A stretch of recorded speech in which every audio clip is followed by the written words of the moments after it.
Assalamualaikum warahmatullahi wabarakatuh.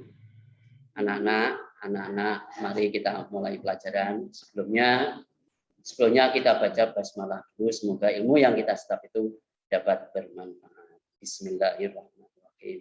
Nah, untuk materi kali ini kita akan membicarakan yaitu klasifikasi makhluk hidup dengan subbab yaitu ciri-ciri makhluk hidup. Berarti berkaitan dengan yaitu ciri-ciri makhluk hidup itu sudah ada kompetensi dasarnya adalah anak-anak diharapkan bisa mengklasifikasi makhluk hidup berdasarkan karakteristik yang diamati. Sedangkan di samping itu ada tujuan pembelajaran. Tujuan pembelajarannya pertama adalah mengidentifikasi ciri-ciri makhluk hidup. Yang kedua, menyebutkan ciri-ciri makhluk hidup. Dan juga yang ketiga yaitu menjelaskan perbedaan makhluk hidup dan tak hidup. Nah, untuk lebih lanjutnya, maka kita langsung aja kita mulai ciri-ciri makhluk hidup.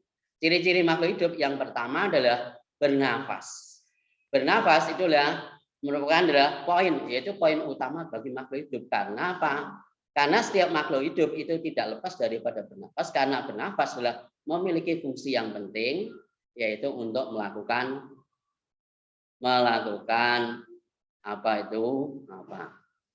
pembakaran atau oksidasi. Di mana pembakaran atau oksidasi itu menghasilkan energi dan uap air. Itu ciri yang pertama. Ciri yang kedua adalah bergerak. Yaitu ciri yang kedua adalah bergerak. Nah, makhluk hidup atau manusia khususnya itu tidak bisa lepas daripada gerak.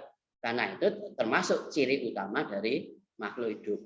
Semua di samping manusia juga tumbuh-tumbuhan pun juga melakukan gerakan.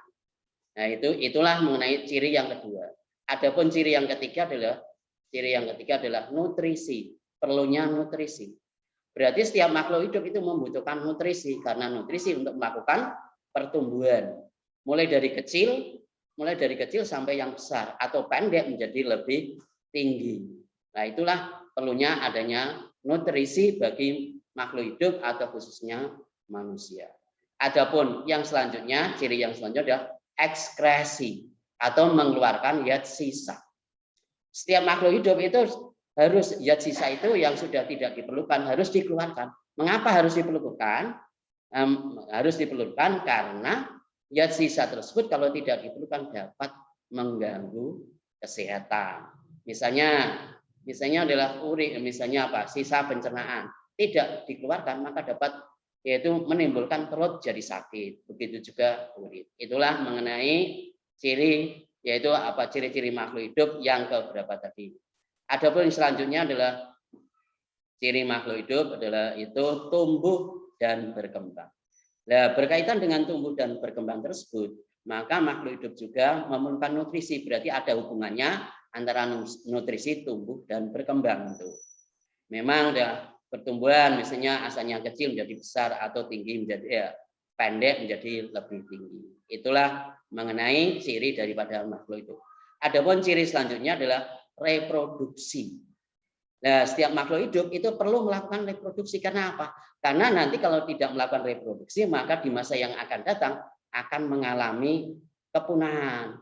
Nah, adapun proses reproduksi tersebut melalui alat kelamin, yaitu kalau pada hewan yaitu alat kelamin jantan dan alat kelamin betina. Kalau manusia berarti alat kelamin laki-laki dan itulah mengenai ciri-ciri makhluk hidup. Karena itu baru pengenalan maka tahap itu. Dan karena waktunya sudah habis, maka kita akhiri sampai sekian dulu. Sebelumnya kita baca alhamdulillahirabbil alamin. Wassalamualaikum warahmatullahi wabarakatuh.